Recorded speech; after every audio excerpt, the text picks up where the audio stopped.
दोस्तों नमस्कार, मेरा नाम पुष्पेंद्र सिंह और आप उपस्थित हैं ह्यूमो इंडिया चैनल पर। तो आपका इस चैनल पर दोस्तों स्वागत है। हमको ये देखने को मिल रहा है आज के युग में कि भगवान ने हमें सब कुछ दिया। जहाँ तक हमें कुछ चीज़ें जो कुछ दिखाई देती हैं इस पृथ्वी पर, सूर्य, तारे, आकाश, पशु पक्षी, जलीय जीव, पेड़ पौधे, जो कुछ भी है सब भगवान ने दिया है।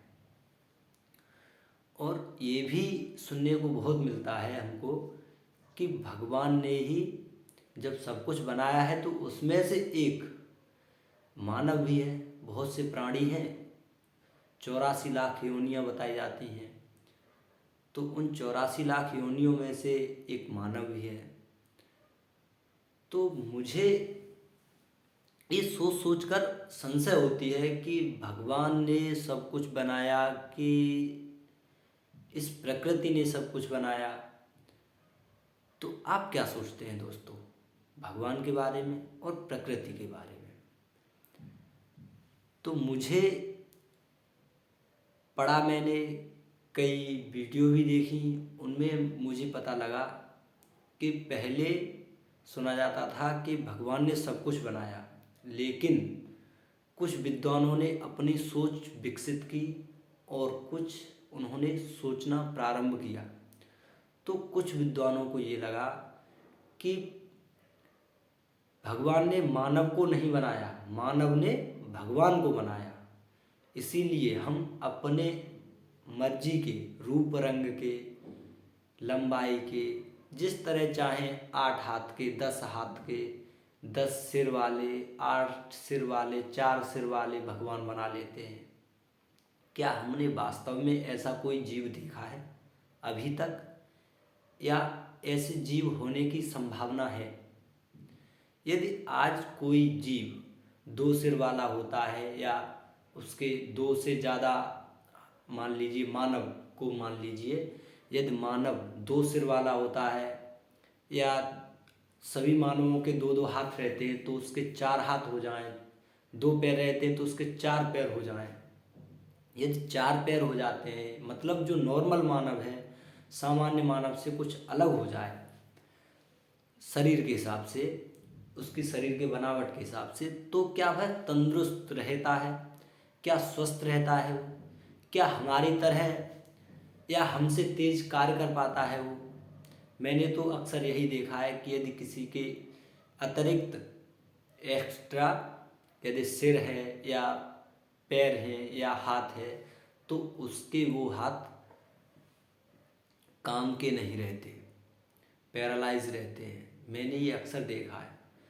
तो कभी कभी हाथ की उंगलियां देखने को मिलती हैं कि किसी के हाथ में 5 से ज़्यादा उंगलियां हैं, तो हमने अक्सर देखा है तो उसकी एक उंगली पैरालाइज रहती है। 5 से ज़्यादा होंगी तो उसकी उंगली दूसरे को भी नुकसान पहुंचाती रहती है।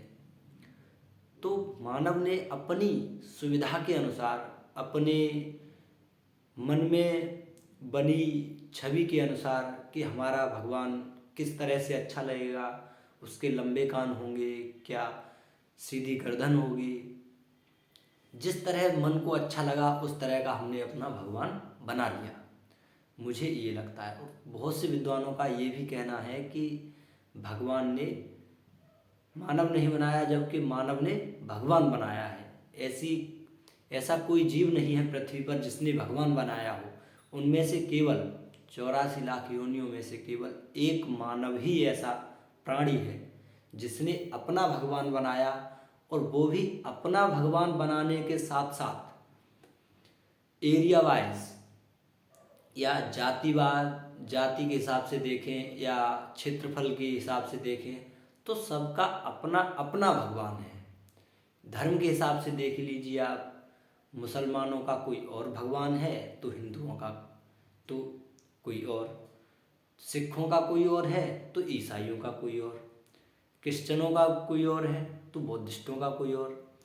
तो जो हिंदू धर्म है उसमें तो भगवानों की कोई संख्या ही नहीं है, 33 करोड़ देवी देवता बताए जाते हैं।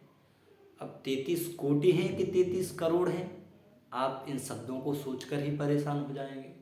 मुझे तो लगता है कि 33 करोड़ देवी देवता थे और उनमें सफाई देने के लिए 33 कोटि बता दिए गए। तो 33 कोटि वो अपने अलग हिसाब से बताते हैं। यदि उनके ही मान लिए जाएं तब भी देवता बहुत कम पड़ जाते हैं, देवी देवता। यदि सब भगवान मान लिए जाए तो हम किसको भगवान माने? अब समस्या तो वही है ही, क्योंकि भगवान एक ही होता है। अब लोग अपना आभार उतारने के लिए कहते हैं कि नहीं, उसी की शक्ति है, ये उसी की शक्ति है। तो कैसे माने, किसको भगवान माने हम?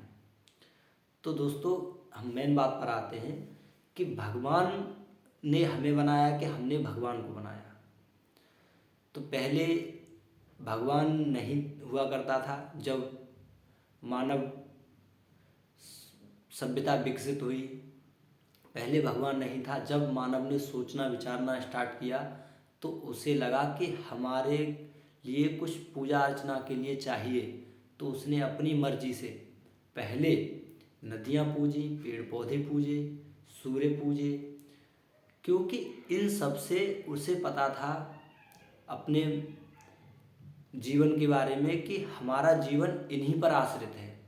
पेड़ पौधों से, पशु पक्षियों से और नदियों से, इन्हीं से हम अपने जीवन का यापन कर सकते हैं।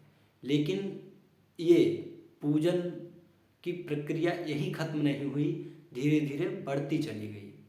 तो लोगों ने जानवरों को भी पूजना स्टार्ट कर दिया, क्योंकि जानवर ही प्रकृति का हिस्सा है, ये सब प्रकृति है। तो किसी ने सूर्य को भी पूजना स्टार्ट कर दिया, क्योंकि ये भी एक प्रकृति में आते हैं। तो ये प्रक्रिया यहाँ न रुकी, फिर धीरे धीरे और बढ़ती गई। फिर सभी जानवर पूजे जाने लगे, सभी जानवर पूजे जाने लगे। उसके बाद में मानव की पूजा होने लगी।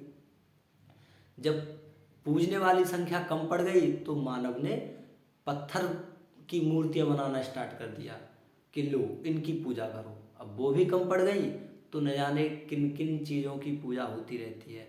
और जहाँ तक बात है भगवान की कि भगवान ने हमें क्या दिया, तो मुझे लगता है कि भगवान ने हमें कुछ नहीं दिया।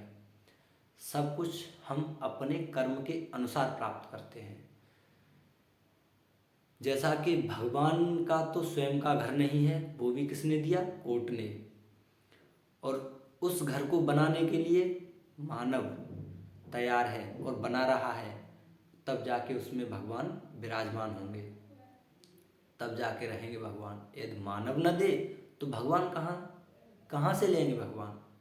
क्या भगवान अपने आप नहीं कर सकते? जब सब कुछ उन्होंने ही बनाया है तो अपना बहुत सुंदर सा घर बनाए, जिसको देखकर मानव ललायत हो जाए और एक बार देख ले तो सोचे कि मैं यहाँ से नहीं जाऊँगा। इस तरह का कोई घर बनाए, लेकिन नहीं बनाते। हमने तो आज तक कभी नहीं देखा कि मानव ने न बनाकर ये भगवान ने बनाया है। जितने भी घर बने होते हैं वो सब मानवों के बने होते हैं, कोई भगवान ने नहीं बनाया। क्यों नहीं बनाया भाई भगवान ने? जब भगवान ने सब कुछ बनाया है तो अपने लिए कोई घर भी तो बना सकता है। ऐसे मान लीजिए आप यदि किसी के लिए खाना बना रहे हैं तो आप अपने लिए भी खाना उसी में से बचा के रखेंगे या उनके साथ खाएंगे? ठीक उसी तरह से भगवान ने सबको सब कुछ दिया, लेकिन अपने लिए क्या रख लिया? अपने लिए भी एक घर रखना चाहिए था ना, जो आज के युग में मानवों के लिए कष्ट ना होता। यदि भगवान वास्तव में कष्ट के निवारक हैं तो हमें कष्ट नहीं होने देते। तो आप क्या सोचते हैं दोस्तों भगवान के बारे में और मानव की बुद्धि के बारे में? मुझे लगता है कि मानव की जैसी जैसी बुद्धि बढ़ती चली गई और उतनी ही अंधभक्ति उसके बुद्धि में बढ़ती चली गई। ये बात हकीकत है। कितनी सही है आप कमेंट के माध्यम से ज़रूर बताएं। मैं प्रतीक्षा करूँगा आपके कमेंट की। तो वीडियो देखने के लिए आपका बहुत बहुत धन्यवाद दोस्तों। बने रहिए ह्यूमो इंडिया चैनल पर।